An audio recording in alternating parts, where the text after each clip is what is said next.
Great good morning officers. मैं आप तमाम यूपीएससी एस्पिरेंट्स और सिविल सर्विसेज के प्रिपरेशन कर रहे विद्यार्थियों का इस मगध पुत्र dream IAS free online coaching channel में आपका अभिनंदन करता हूं। माय डियर फ्रेंड्स, आज हम लोग जो है सिविल सर्विसेज जो यूपीएससी के द्वारा कंडक्ट किया जाता है उसी का मेंस एग्जामिनेशन का 2015 का जो है हम लोग क्वेश्चंस को रीड करेंगे। मैं पहले ही बता देना चाहता हूं कि सिर्फ रीड करेंगे। रीड करने के बाद जब आप पूरा वीडियो देख लेंगे तो आप इसका खुद मूल्यांकन कर पाने में सक्षम सिद्ध होंगे।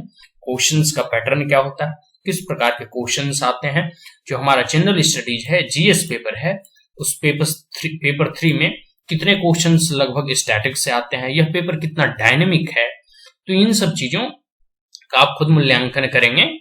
तो मैं बस इसे रीड करने जा रहा हूं और इसी के माध्यम से हम लोग 2014, 15, 16, 17, 18, 19 और 20 तक हम लोग प्रीवियस ईयर का क्वेश्चंस देखेंगे। एटलीस्ट 5 to 7 ईयर का क्वेश्चंस हमें देख लेना चाहिए एग्जामिनेशन से पूर्व, जिससे कि हमें एक अनुभव मिल जाता है, एक विजन बन जाता है हमारा कि कैसे क्वेश्चंस का पैटर्न क्या है, कीवर्ड्स क्या है, कितने मार्क्स में लिखने होते हैं, कितने क्वेश्चंस होते हैं, 3 घंटे में हमें करने होते हैं। तो इन सब चीजों का एक कहूं तो मूल्यांकन करने का हमें अवसर मिलता है। उसी पे आधारित हम लोग आगे की अपनी स्ट्रेटेजी और तैयारी प्रारंभ करते हैं।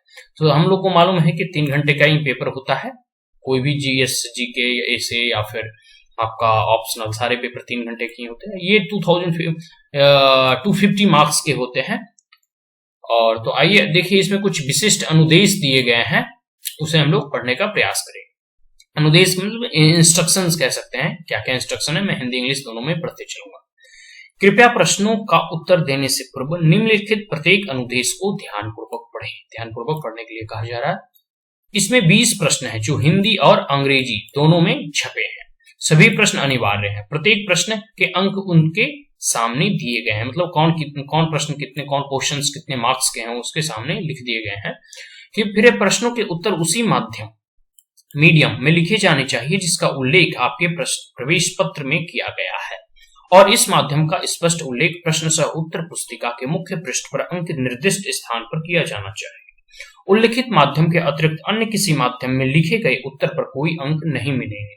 प्रश्नों में शब्द सीमा जहां निर्दिष्ट है का अनुसरण किया जाना चाहिए। प्रश्न सह उत्तर पुस्तिका में खाली छोड़ा हुआ पृष्ठ या उसके अंश को स्पष्ट रूप से काट देना चाहिए। जैसे अब है, मैंने 3 पेज में 2 पेज में आंसर लिखा, एक खाली बच रहा है, तो उसे ऐसे स्टक डाउन कर देना चाहिए, काट देना चाहिए। वही बात इंग्लिश में भी बताया गया है। आइए इंग्लिश में भी पढ़ लेता हूं। Question paper specific instructions. Please read each of the following instructions carefully before attempting questions. There are 20 questions printed both in Hindi as well as in English. All questions are compulsory. The number of marks carried by each question is indicated against it. Answer must be written in the medium authorized in the admission certificate, which must be stated clearly on the cover of the question cum answer booklet in the space provided. No marks will be given for answer written in a medium other than the authorized one. Word limit in questions wherever specified should be adhered to. Any page or portion of the page left blank in the question cum answer booklet must be clearly struck off. आइए देखते हैं से क्या कहा गया है। सभी प्रश्नों के उत्तर दीजिए जो प्रत्येक 200 शब्दों से अधिक ना हो। वर्ड लिमिटेशन देखिए सेट कर दिया गया, 200 वर्ड से अधिक नहीं होना चाहिए। 2-4 वर्ड्स आगे पीछे चल सकते हैं, अधिक नहीं होने चाहिए। उत्तर की अंतर वस्तु, उत्तर की जो कंटेंट है उसकी लंबाई से अधिक महत्वपूर्ण है। कहने का तात्पर्य हुआ content of the answer are more important than its length. It means the content is important, मतलब आपकी जो आंसर की क्वालिटी होगी वो इंपॉर्टेंट है, ना कि उसका पूरा आप 2-4-10 पेज में एक ही आंसर को लिख रहे हैं और उसमें कुछ कंटेंट, उसकी कुछ क्वालिटी है ही नहीं, तो वो उसकी जो इफिशिएंसी है या फिर उसका जो इम्पैक्ट है वो जांचने वाले पे कम प्रभावशाली होता है। तो लेंथ से ज्यादा इंपॉर्टेंट है कंटेंट और क्वालिटी, वो लिख क्या रहे हैं वो मैटर करेगा। आइए पहला प्रश्न देखते हैं। हाल के समय में भारत में आर्थिक समृद्धि की प्रकृति का वर्णन अक्सर नौकरहीन समृद्धि के तौर पर किया जाता है। क्या आप इस विचार से सहमत हैं? अपने उत्तर के समर्थन में तर्क प्रस्तुत कीजिए। The nature of economic growth in India in recent times is often described as jobless growth. Do you agree with this view? Give argument in favor of your answer. Question number 2. ग्रामीण क्षेत्रों में कृषितर रोजगार और आय का प्रबंध करने में पशुधन पालन की बड़ी संभाव्यता है। भारत में इस क्षेत्र की पदोन्नति करने के उपयुक्त उपाय सुझाते हुए चर्चा कीजिए। Livestock rearing has a big potential for providing non-farm employment and income in rural areas. Discuss suggesting suitable measures to promote this sector in India. Question number 3. Bharat में कृषि भूमि धारणों के पतनोमुखी औसत आकार को देखते हुए, जिसके कारण अधिकांश किसानों के लिए कृषि अलाभकारी बन गई है, क्या संविदा कृषि को और भूमि को पट्टे पर देने को बढ़ावा दिया जाना चाहिए? इसके पक्ष विपक्ष का समालोचनात्मक मूल्यांकन कीजिए। इन view of declining average size of the land holding in India, which has made agriculture non-valuable for majority of the farmers, should contract farming and land leasing be promoted in agriculture? Critically evaluate the pros and cons. 12.5 number, 12.5 marks. Question number 4. Digital Bharat कार्यक्रम खेत उत्पादकता और आय को बढ़ाने में किसानों की किस प्रकार सहायता कर सकता है? सरकार ने इस संबंध में क्या कदम उठाए हैं? How can the Digital India program help farmers to improve farm productivity and income? What step has the government taken in this regard? Question number 5 देखें। प्रत्यक्ष लाभ अंतरण डीबीटी के द्वारा कीमत सहायकी का प्रतिस्थापन भारत में सहायकियों के परिदृश्य का किस प्रकार परिवर्तन कर सकता है? चर्चा कीजिए। In what ways could replacement of price subsidy with direct benefit transfer (DBT) change the scenario of subsidies in India? Discuss. 12.5 marks. Question number 6. Bharat में खाद्य प्रसंस्करण उद्योग का विकास करने की राह में विपणन और प्रति श्रृंखला प्रबंधन में क्या बाधाएं हैं? क्या इन बाधाओं पर काबू पाने में वे ई-वाणिज्य सहायक हो सकता है? What are the impediments in marketing and supply chain management in developing the food processing industry in India? Can e-commerce help in overcoming these bottlenecks? Question number 7. सोने के लिए भारतीयों के उन्माद ने हाल के वर्षों में सोने के आयात में प्रोत्कर्ष उछाल उत्पन्न कर दिया है और भुगतान संतुलन और रुपये के बहाव मूल्य पर दबाव डाला है। इसको देखते हुए स्वर्ण मुद्रीकरण योजना के गुणों का परीक्षण कीजिए। Craze for gold in Indians has led to surge in import of gold in recent years and put pressure on balance of payments and external value of rupees. In view of this, examine the merits of the gold monetization scheme. Question number 8. Bharat में बनाई कार्यक्रम की सफलता कौशल भारत कार्यक्रम और अमूल श्रम सुधारों की सफलता पर निर्भर करती है। तर्कसम्मत दलीलों के साथ चर्चा कीजिए। Success of make in India programmes depend on the success of skill India programmes and radical labour reforms. Discuss with logical arguments. Now question number 9. सौर ऊर्जा की उपकरण लागतों और टैरिफ के हाल के नाटकीय पतन के क्या कारक बताए जा सकते हैं? इस प्रवृत्ति के तापीय विद्युत उत्पादकों और संबंधित उद्योग के लिए क्या निहितार्थ है? To what factors can the recent dramatic fall in the equipment's cost and tariffs of solar energy be attributed? What implications does the trend have for the thermal power producer and related industry? 12.5 marks. Question number 10. इसकी स्पष्ट स्वीकृति है कि विशेष आर्थिक zone औद्योगिक विकास विनिर्माण और निर्यातों के एक साधन है। इस संभाव्यता को मान्यता देते हुए SEZs के संपूर्ण कारण तत्व में वृद्धि करने की आवश्यकता है। कराधान नियंत्रक कानूनों और प्रशासन के संबंध में SEZs की सफलता को परेशान करने वाले मुद्दों पर चर्चा कीजिए। There is a clear acknowledgement that special economic zones (SEZs) are a tool of industrial development, manufacturing and exports. Recognizing this potential, the whole instrumentality of SEZ requires argumentations to discuss the issues plaguing the success of SEZ with respect to taxation, governing laws and administration. 12.5 marks. And now we will look the question number 11. GPS युग में मानक स्थिति निर्धारण प्रणालियों और परिशुद्ध स्थिति निर्धारण प्रणालियों से आप क्या समझते हैं? केवल 7 उपग्रहों का इस्तेमाल करते हुए अपने महत्वाकांक्षी IRNSS कार्यक्रम से भारत किन लाभों को देखता है, इस पर चर्चा कीजिए.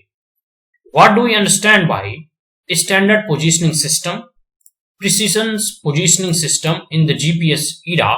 Discuss the advantages India perceives from the ambitious IRNSS program employing just 7 satellites. Question number 12. निषेधात्मक श्रम के कौन से क्षेत्र हैं जिनका रोबोटों के द्वारा धारणीय रूप से प्रबंधन किया जा सकता है? ऐसी पहलों पर चर्चा कीजिए जो प्रमुख अनुसंधान संस्थानों में मौलिक और लाभप्रद नवाचार के लिए अनुसंधान को आगे बढ़ा सके. What are the areas of prohibitive labors that can be sustainably managed by the robots? Discuss the initiative that can propel research in premier research institutes for substantive and gainful innovation.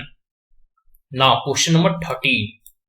सरकारी कार्यकलापों के लिए स्वरूपी cloud hosting बनाम स्व संस्थागत मशीनी आधारित होस्टिंग के लाभों और सुरक्षा नेतार्थों पर चर्चा कीजिए.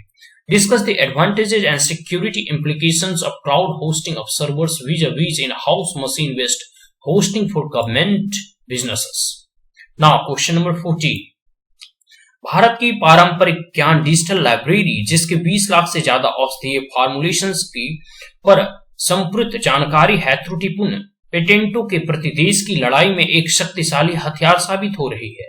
मुक्त स्रोत लाइसेंसिंग के अधीन इस आंकड़ा संचय डेटाबेस को सार्वजनिक रूप से उपलब्ध कराने के पक्ष और विपक्ष पर चर्चा कीजिए. Indian traditional knowledge digital library, which has a database containing formatted information on more than 2 million medicinal formulation, is providing a powerful weapons in the country's fight against enormous patents.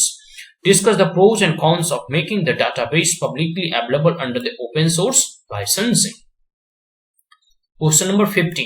Namami Gange और स्वच्छ गंगा का राष्ट्रीय मिशन NMCG कार्यक्रमों पर और इसके पूर्व की योजनाओं से मिश्रित परिणामों के कारणों पर चर्चा कीजिए. गंगा नदी के परिरक्षण में कौन सी मात्रा उछालेंगे क्रमिक योगदानों पर की अपेक्षा ज्यादा सहायक हो सकती है. Discuss the Namami Gange and national mission for clean Ganga NMCG programs and causes of mixed result from the previous schemes. What quantum leaps can help preserve the river Ganga better than incremental inputs? Question number 16. भारतीय उपमहाद्वीप में भूकंपों की आवृत्ति बढ़ती हुई प्रतीत होती है, फिर भी इसके प्रभाव के न्यूनीकरण हेतु भारत की तैयारी तत्परता में महत्वपूर्ण कमियां, विभिन्न पहलुओं पर चर्चा कीजिए. The frequency of earthquakes appear to have increased in the Indian subcontinent. However, India's preparedness for mitigating their impact has significant gaps. Discuss various aspects. Question number 17. मानवाधिकार सक्रियतावादी लगातार इस विचार को उजागर करते रहे हैं कि सशस्त्र बल विशेष शक्तियां अधिनियम 1958 एक क्रूर अधिनियम है जिसके सुरक्षा बलों के द्वारा मानवाधिकार दुरुपयोगों के मामले उत्पन्न होते हैं. इस अधिनियम की कौन सी धाराओं का सक्रियतावादी विरोध करते हैं? उच्चतम न्यायालय के द्वारा व्यक्त विचार के संदर्भ में इसकी आवश्यकता का समालोचनात्मक मूल्यांकन कीजिए. Human rights activists constantly highlight the view that the Armed Forces Special Powers Act 1958 AFSPA is a act leading to draconian, sorry, I am unable to pronounce it, Doctrinian Act leading to cases of human rights abuses by the security forces. What sections of AFSPA are opposed by the activist? Critically evaluate the requirement with reference to the view held by the Apex Court. Now, question number 18. Digital media के माध्यम से धार्मिक मतारोपण का परिणाम भारतीय युवकों का ISIS में शामिल हो जा ना रहा है. ISIS क्या है और उसका ध्येय लक्ष्य क्या है। ISIS हमारे देश की आंतरिक सुरक्षा के लिए किस प्रकार खतरनाक हो सकता है। Religious indoctrination via digital media has resulted in Indian youth joining the ISIS. What is ISIS and its mission? How can ISIS be dangerous for the internal security of our country? Question 19.